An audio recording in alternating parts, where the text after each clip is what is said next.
Okay, thank you guys. Thanks for coming in.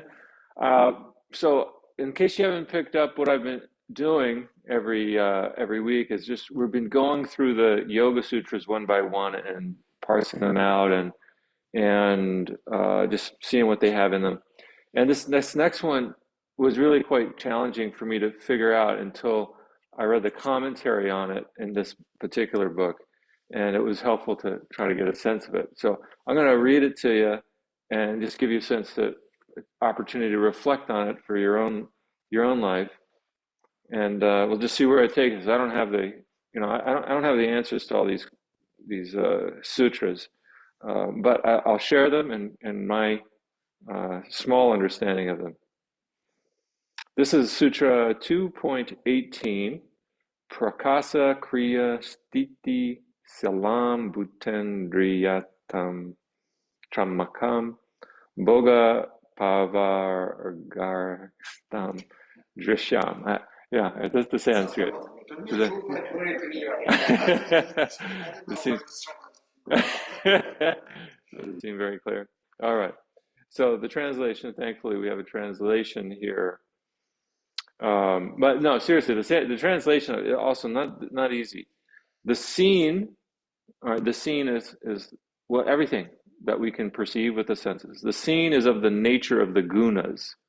So in the in yogic philosophy, the gunas are referring to three aspects of nature. So three things found throughout nature, anywhere you look. It's kind of like the yogic form of the Trinity. There is sattvic, rajas, and tamas. Sattva or sattvic. Sattva has to do with balance. Raja has to do with um, kind of high energy, like lots of energy. And tamas is really low energy. And every aspect of reality has some combination of those three gunas. You can think about it in terms of your yoga practice. Sometimes we're very tired. That's tilting towards tamasic. Sometimes we feel balanced in the yoga practice. That's leaning towards sattvic.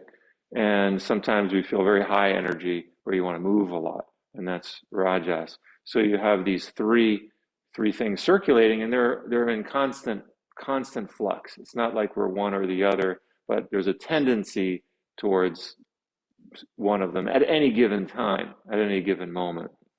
And the same is true for anything, like these chairs, tamas, sedentary. They're not moving, they're not going anywhere. Um, Food that's been in the freezer for a while is tamas. It's been frozen, stilled. It's probably lacking some vitality in some ways, as opposed to fresh vegetables would be more sattvic or rajas, a little bit more energy in it.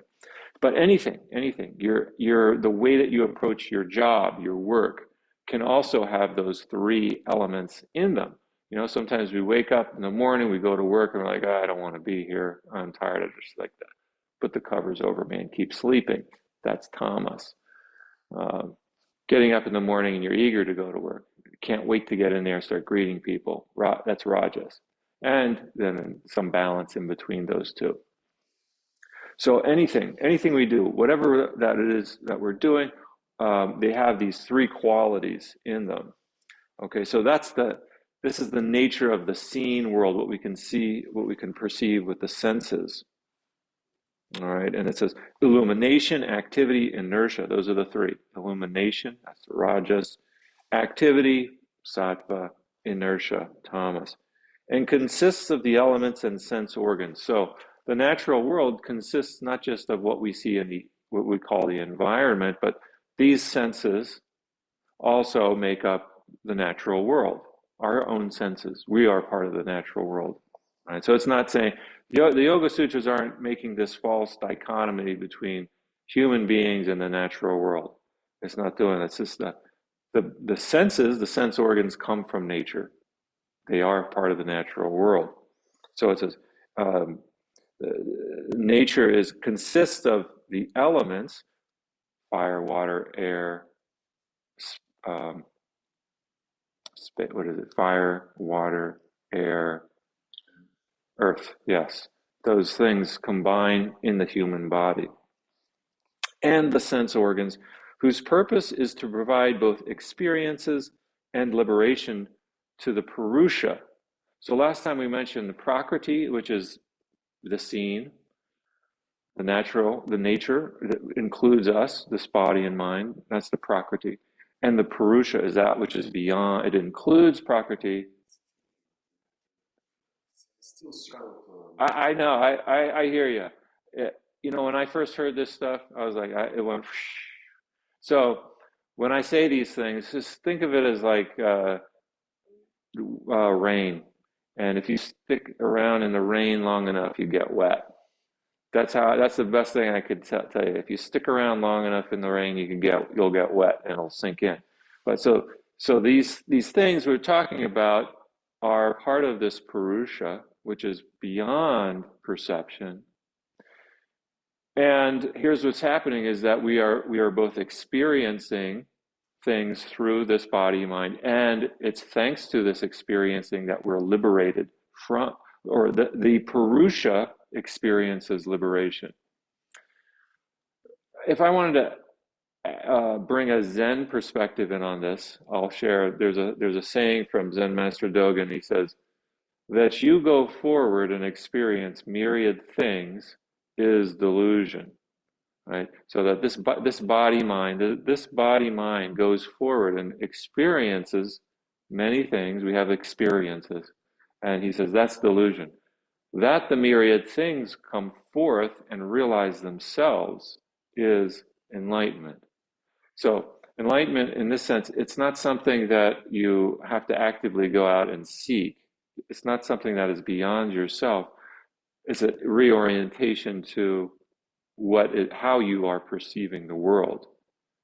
And the difference is seeing the self as a separate object from everything else versus seeing everything as coming through the self.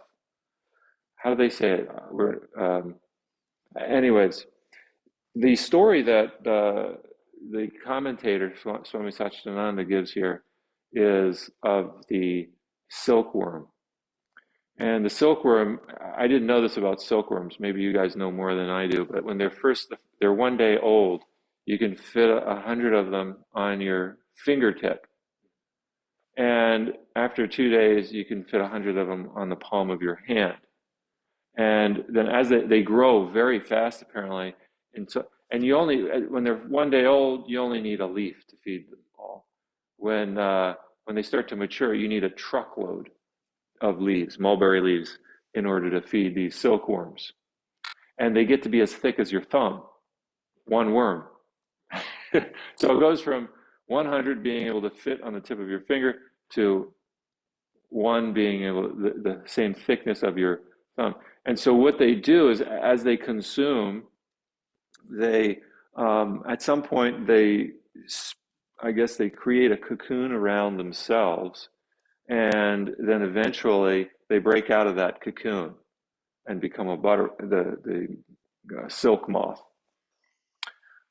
And this analogy is kind of like what we do. We trap ourselves in our own prisons, and we can use those same entrapments to free ourselves from the prisons that we ourselves create. So the nature of the Purusha is experiencing both our, whatever it is that we experience, as well as our liberation from it. Does that make sense? Well, I'll give you that to chew on. We create, and it's maybe another way of saying that we create our own hell, and we can get out of our own hell. Maybe that's another way to say it. Okay. That said, let's put aside all these thoughts about things, because this is really, the Yoga Sutras is really just trying to give us a map of the mind. And then we have to let go of the map and drive the car and get to where we're going. And the map doesn't help us. But we have a general sense of the direction we're going. So let's take a moment to sit still and raise up our spine, head just on the very top of the spine, eyes lowered with a soft gaze, right? Softening the shoulders.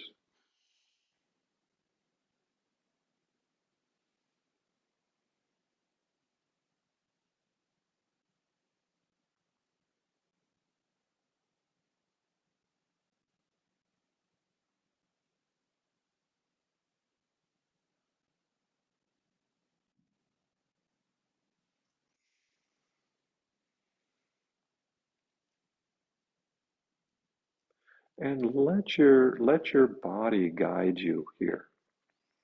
See if you can allow your body to guide you. We tend to want to interfere with the whole process. When we're practicing meditation, we get involved. Our mind gets involved and it tries to interpret what's happening and direct it. And what we're doing when we're practicing meditation is putting the ego in the back seat, putting all the mind, the mental stuff, put it in the back seat of the car. Don't let it be the driver. Let the body just sit. And what we're doing is simply observing from the back seat what's going on, enjoying the ride.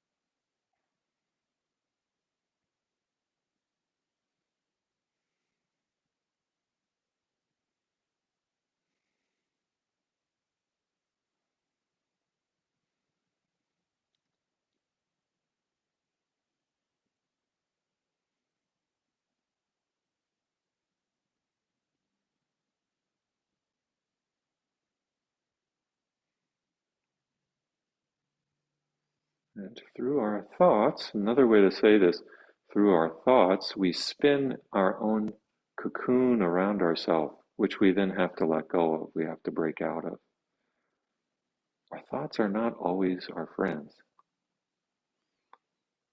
So, in the process of meditation, we're just simply practicing watching, observing the thoughts, distancing ourselves from the thoughts, letting them go.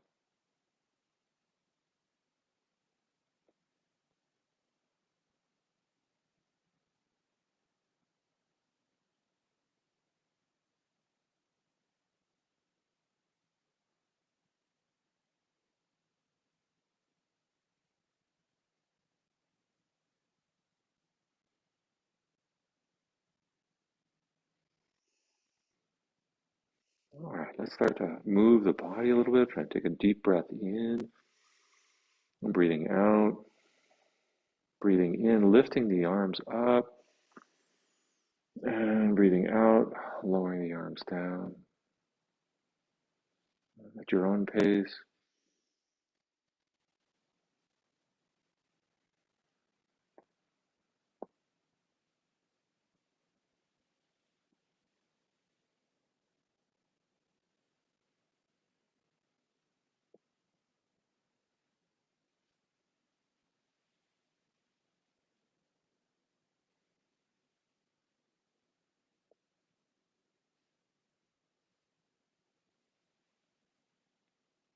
And getting back in sync with the body. So this movement of the arms with the breath helps to connect body and mind.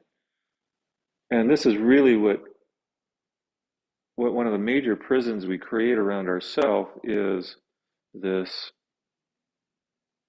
separation that we create between our body and our mind. We create a false separation. Body is here, mind is somewhere else, not located in the body. So when we practice conscious breathing and movement, we're bringing the body and mind back together.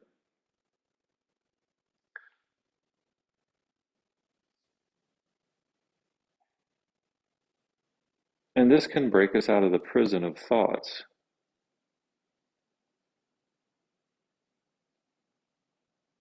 Breathing in, breathing out.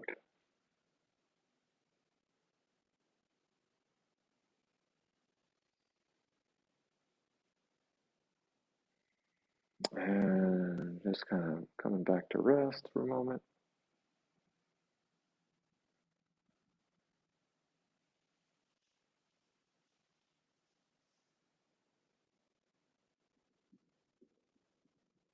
Okay, and then let's do the other direction. So making like a little space between your hand, breathing in and breathing out. And let your hands follow the movement of your breathing.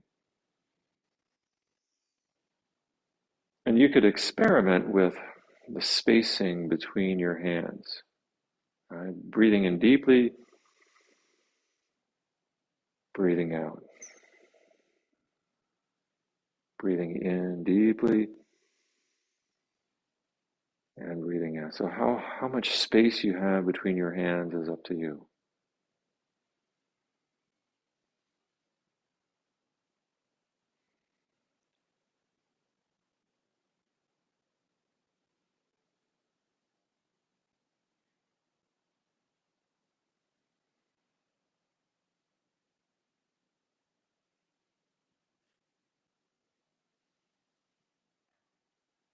I'll just do that maybe another 10 seconds.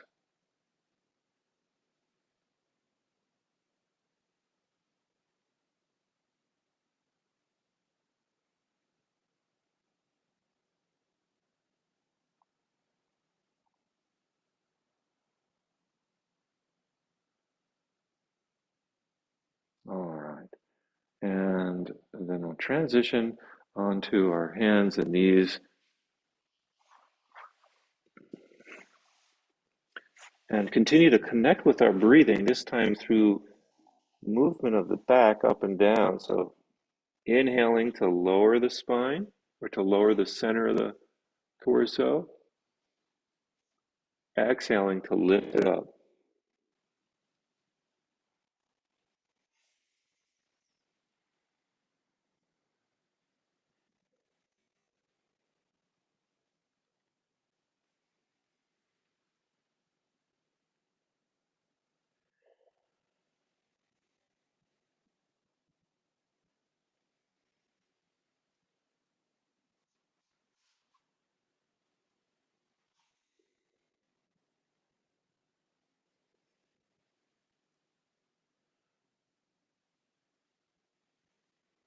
Okay, and then let's bring the uh, toes to the mat, lifting the knees off the mat and walking the feet in place, stretching out the calf muscles.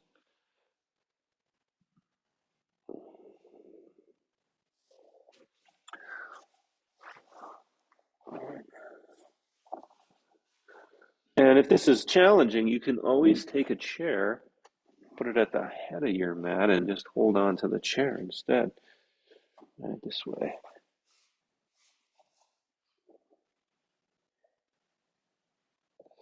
Right, so either way is fine. Right?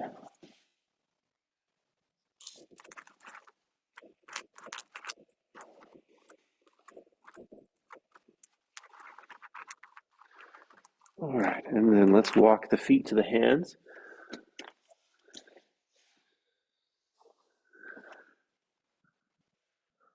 And make our way to as far forward as you can on your mat. Bringing your feet right to the edge. And we'll get ready for sun salutes, salutes to the sun. And this is also going to incorporate the breath here. So let's do a couple of warm-ups to start us out, a couple of warm-up exercises just to start us out.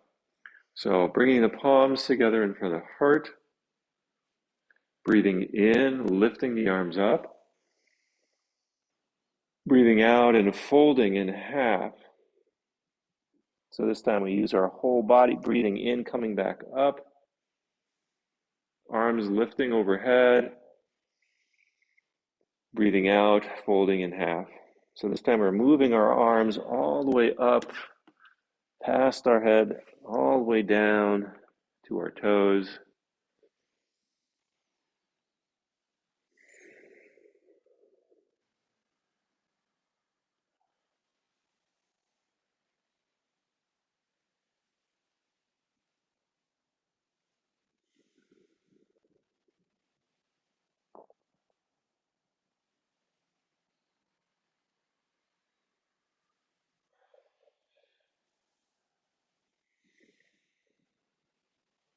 Just kind of going at your own pace here, getting into a rhythm with the breath.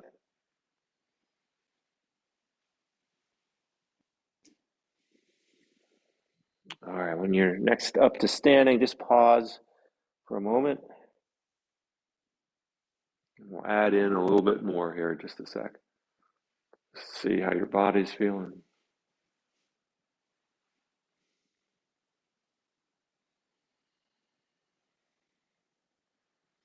All right, next one. Breathing in, lifting our arms up. Exhaling, folding in half. Inhaling, bringing the hands to your shins and lift the head halfway. Exhaling, folding in half. Inhale, roll up to stand. Continue with the arms up. Exhale, fold in half. Inhale, lift halfway. Exhale, back down. Inhale, coming up.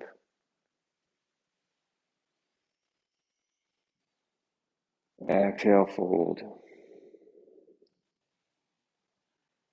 Inhale, halfway lift. Exhale, back down. Inhale, all the way up. Little back bend. Exhale, down. Halfway lift, inhale. Exhale, back down. Lifting up all the way, inhaling. And exhaling down one last time for this round. Lifting up halfway. Back down. And all the way up. And the hands descend down in front of the heart to bring it to a close.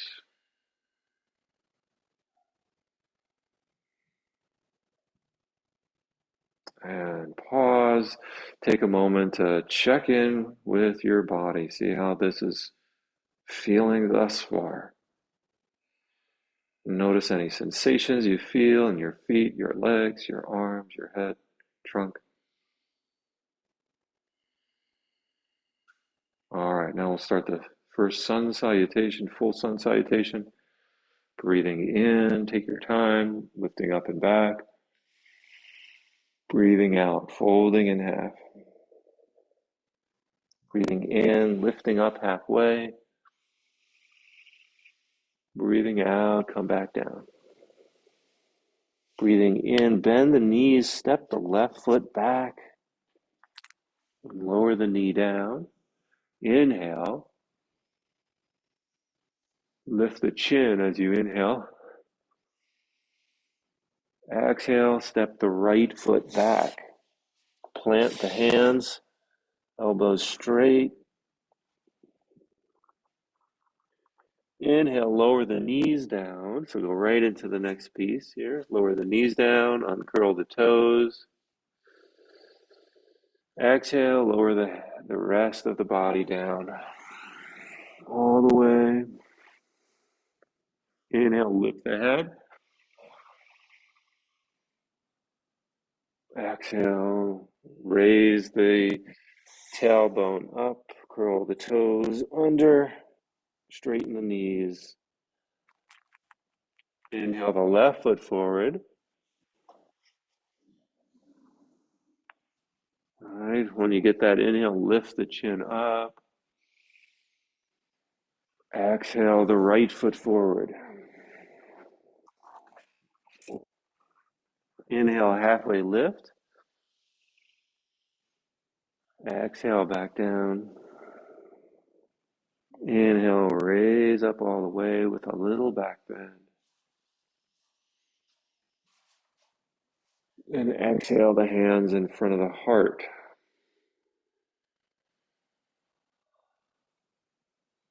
All right, See how you're feeling here. So this next one we'll do maybe 2 or 3 breaths per each of these movements, and if you need more than that, that's okay.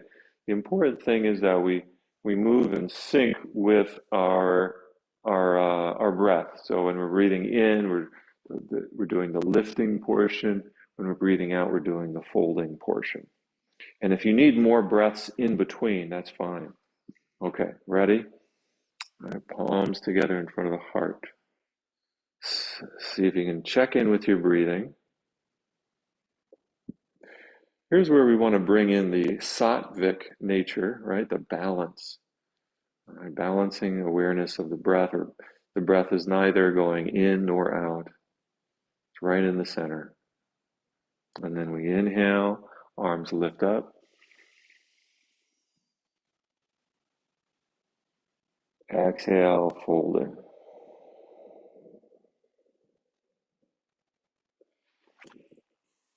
Inhaling, lifting the head. Halfway.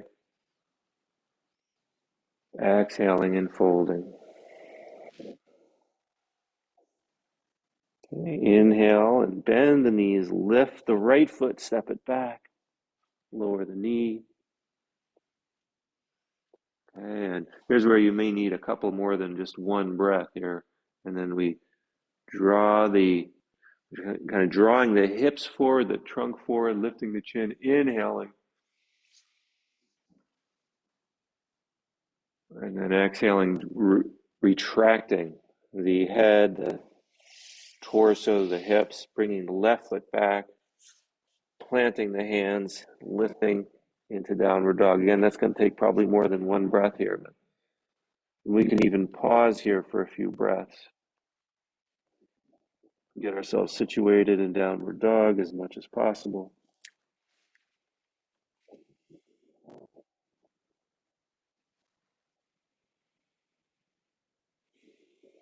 And then coming forward to a plank, or you can lower your knees either way. And lower down like a push-up. Exhale. Inhale, lifting up the head, pushing into the hands a little bit. Stretch out those core muscles. Maybe a couple of breaths here even.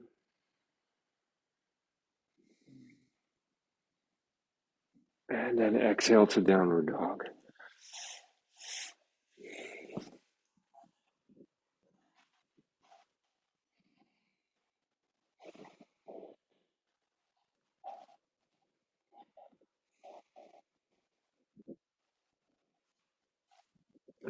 Looking forward, step the left foot forward.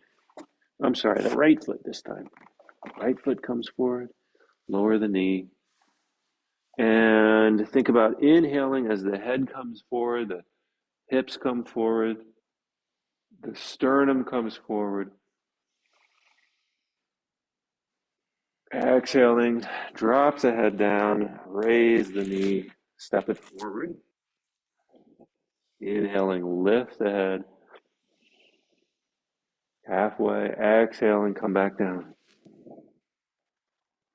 And then inhaling, sweep the arms all the way up and back. Exhaling the hands in front of the heart.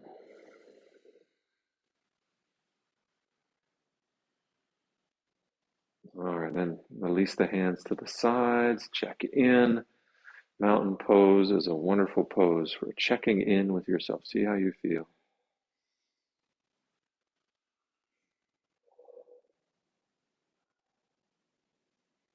All right, let's go ahead and lay down on our backside and let our bodies rest.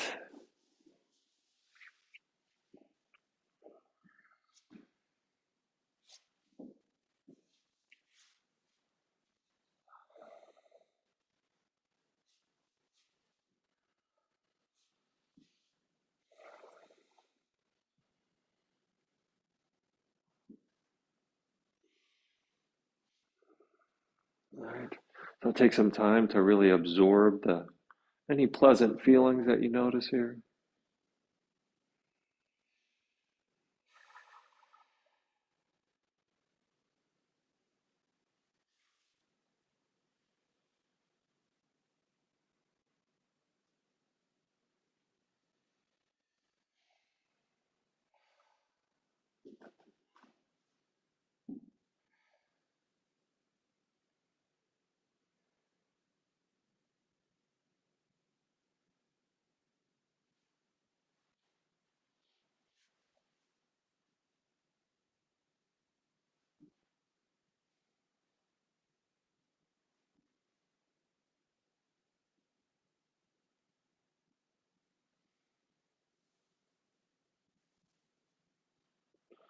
All right, then we'll roll over onto our front side.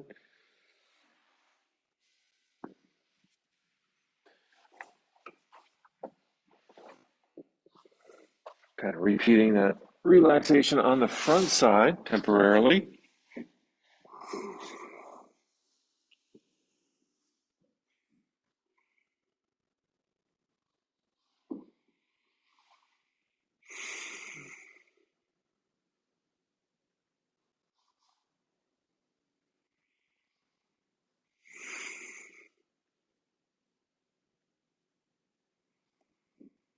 All right, and then we're bringing our forehead to the floor and our hands underneath our shoulders for some. We'll do 3 sets of cobra pose. So let's bring the elbows into the sides, the feet together, the sides of the feet coming together, breathing in and lifting the head,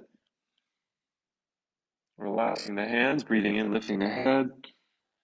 You don't have to lift the chin unless that is, for me, it tends to crimp up my neck, so I kind of keep my chin lowered, but it is possible to lift the chin if you want to. But we're really focusing on the muscles in the upper back and the mid back, somewhat in the low back too. All right, just breathing normal here. All right, and then lower the head down, rest for a few seconds.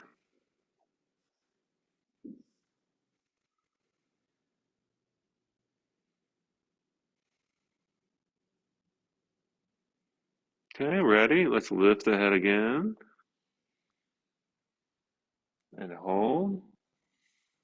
Again, how high you lift your head doesn't really matter. You're going to be engaging the muscles in the back, regardless of how high off the floor you are, as long as you're not pushing into your hands at all.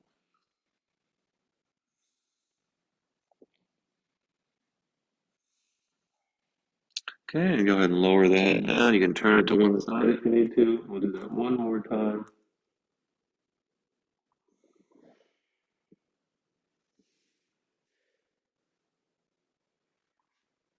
All right, ready? Take a breath in, hold it, lift up the head, release the breath, breathe normally. We'll just hold that for about 10 more seconds.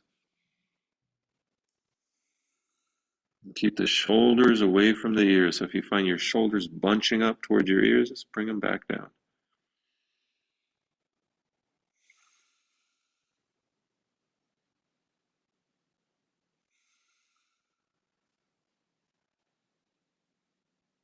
All right, and then lower the head. Reach the right arm over the head, stretch it out. Use your left hand to push you, roll over onto the back, and then recenter on your mat and rest.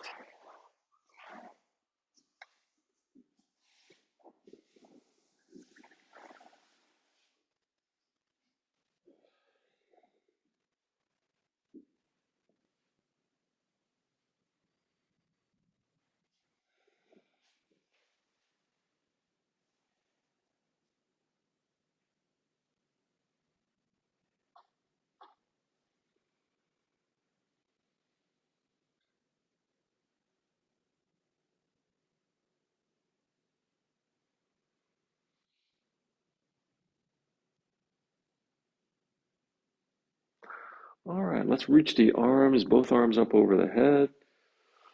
Stretch out the shoulders, the abdomen a little bit.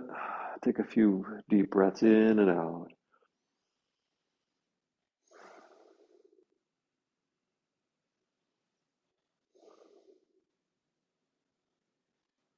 Ready? Lock the thumbs. Bring the thumbs together, lock them. Take a deep breath in and hold it.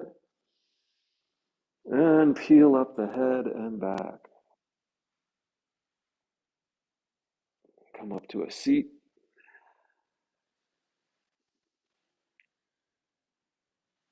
I'll lift the left knee up.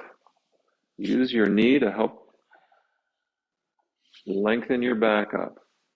And then drop that knee down to the side. Arms rise up. Inhale. Exhale and fold.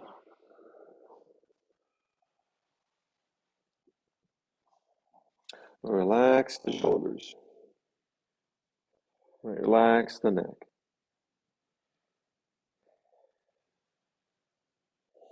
Extend the back.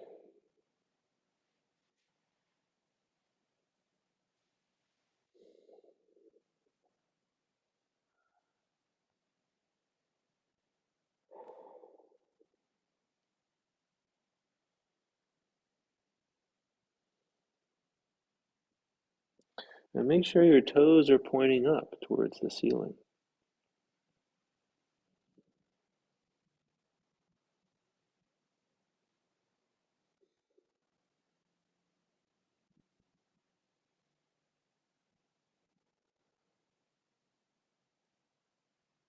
Okay, breathing in, lift the arms up overhead.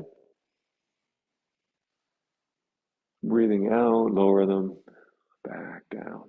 Okay, we'll come back up to a seat. All right, stretch out your left leg and raise the right knee. Hold it up there. Lengthen up the back and then lower the knee down to the side. Breathing in, lift the arms up. Breathing out and fold over the left leg.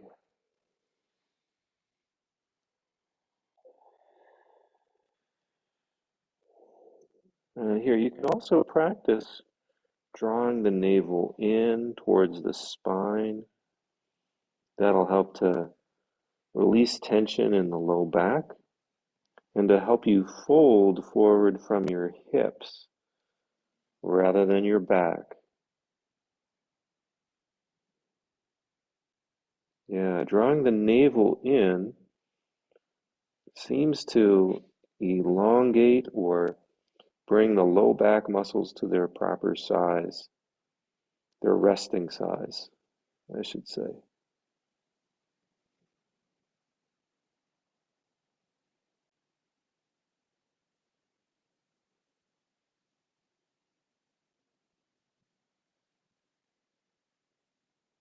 All right, inhale, lift the arms overhead.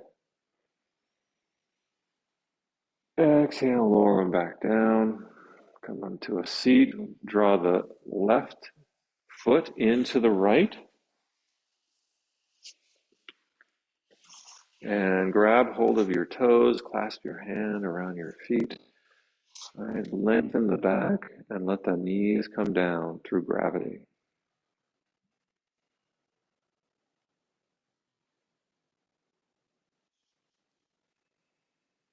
You can kind of lean into it a little bit. Lean your trunk or your torso forward a little bit.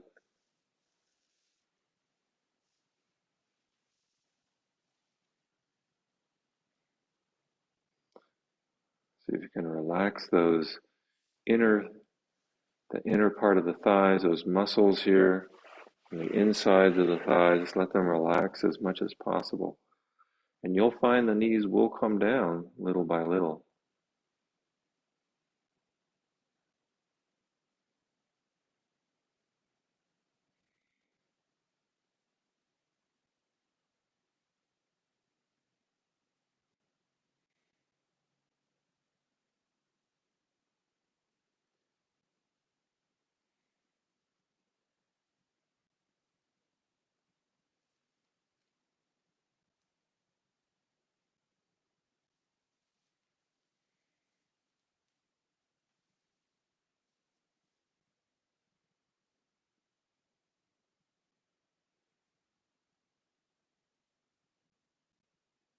All right, and then let's extend both legs forward, reaching the arms up towards the ceiling. Inhale, and exhale, fold from the hips.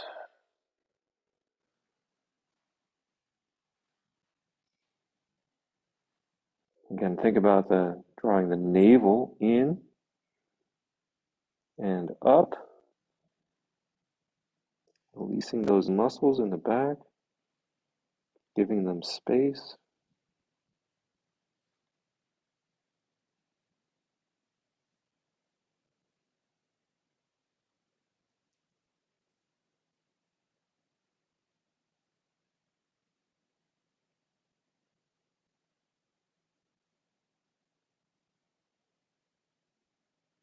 And then coming back up, inhaling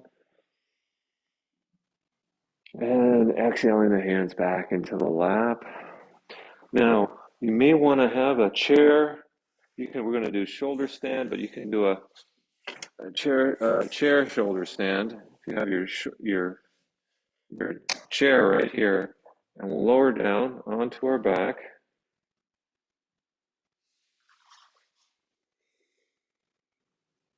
So for this next one, you can either do an inclined shoulder stand where you bring the chair right up to, as close as you can get it to you, and grab hold so that you can grab hold of the legs of the chair with your hands.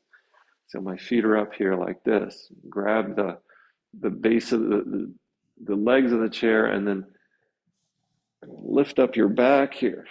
Walk your shoulder blades together and then stretch your legs out up on the top of the chair. So it's an inclined shoulder stand. You can do that if you want.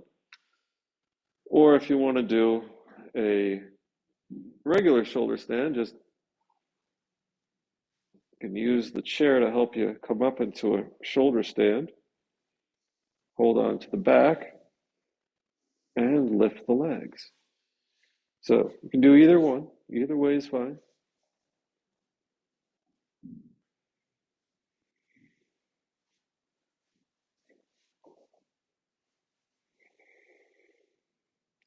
And we'll spend maybe a minute and a half or so in shoulder stand.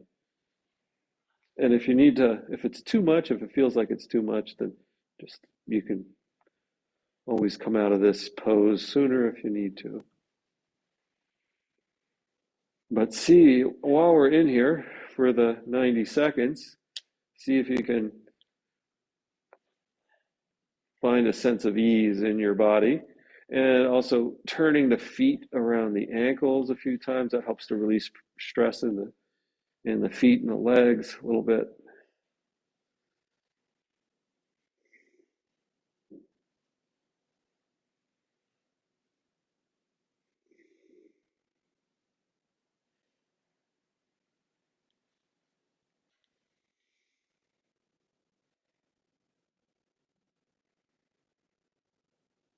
Some nice long, deep inhales, long exhales.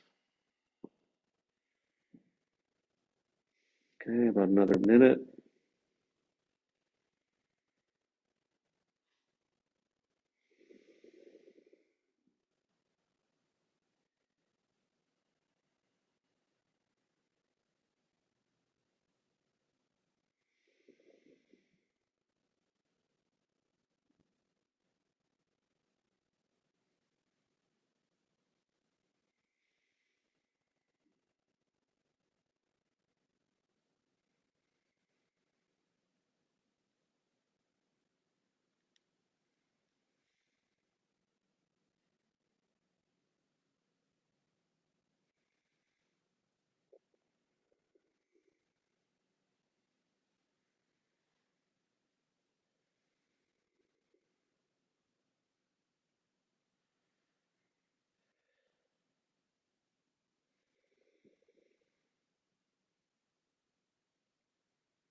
Okay, another 20 seconds.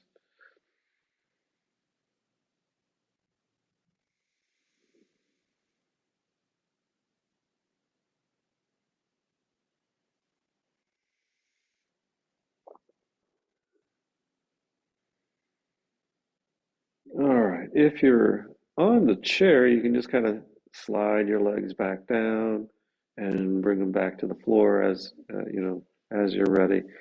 If your feet are up towards the ceiling, you can bring them over your head. If you want to do a plow pose from here, you could. Just lower your feet all the way to the floor, down above the head, if they'll go that far.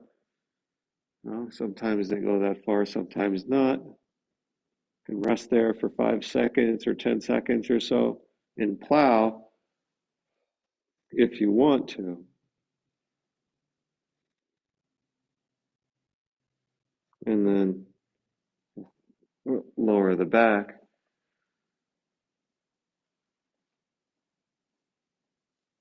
Make sure you press your hands into the floor as you're coming down with your back.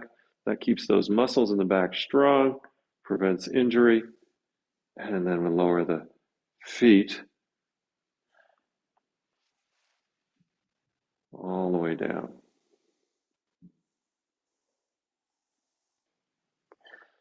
And rest. Take some time to rest on your backside.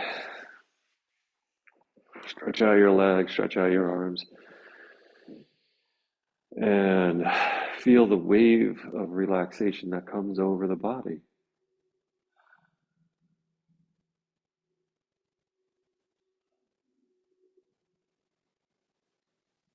All right. Almost there. So go ahead and grab hold of your thighs. Dig your elbows into the mat. Lift your torso up about halfway. Lift the chin as high as you can so that the crown of the head is facing down. And then lower the crown to the mat or the floor. Take some deep breaths here. Squeeze, continue to press the elbows into the ground to keep those back muscles strong.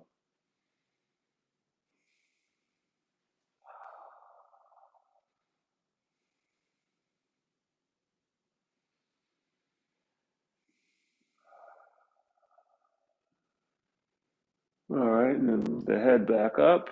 Just do that shortly, and come on back down.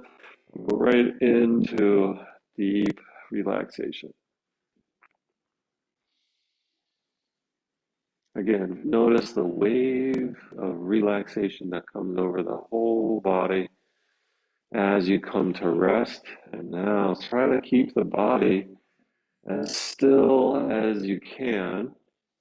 The stiller your movements are, the deeper the relaxation goes. We'll focus in on the whole body from head to toe and anywhere you feel a sense of holding on with the muscles. See if you can release those muscle groups.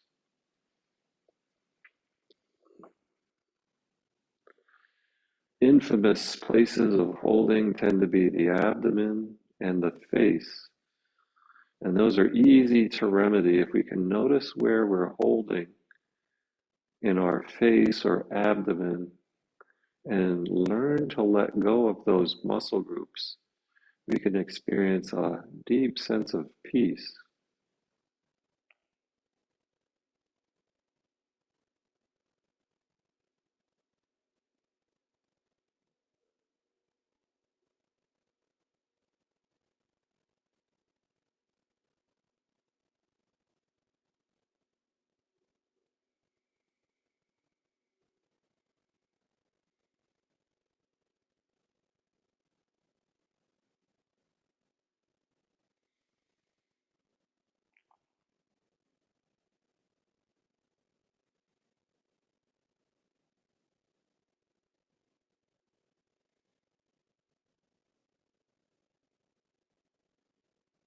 Adding to this peace, we can realign with our breathing,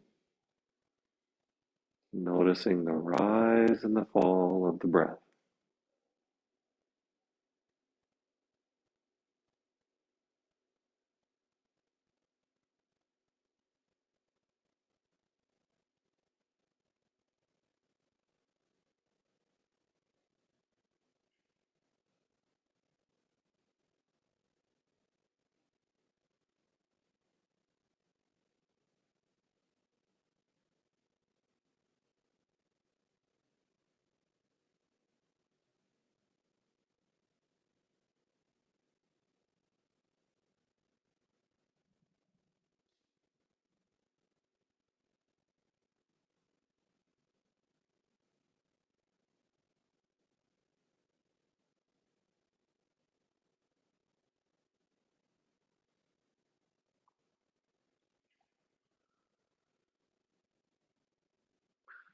And I don't know where you are, but if you can hear the sound of the wind outside, that can also be like an exhalation or an inhalation, connecting with that sound, the breath of the earth.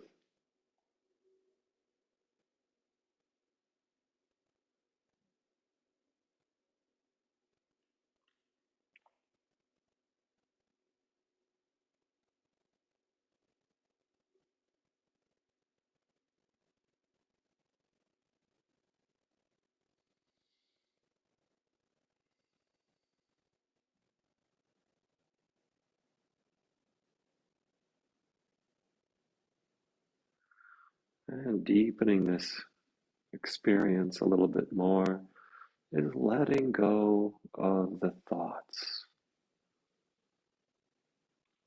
watching them arise and not holding on to them, not creating a story about that builds off of the thinking mind.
All right, let's begin to wiggle the toes and the fingers. All right, stretch out the arms if you want.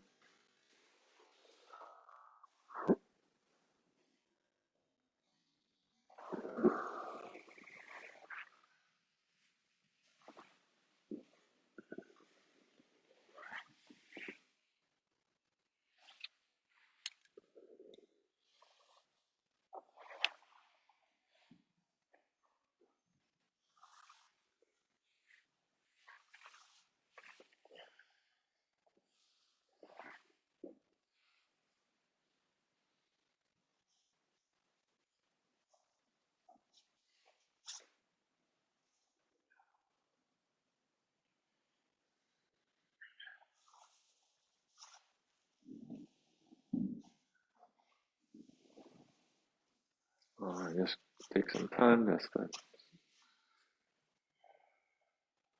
find your body and mind right here as you're sitting up. Notice anything change within, without.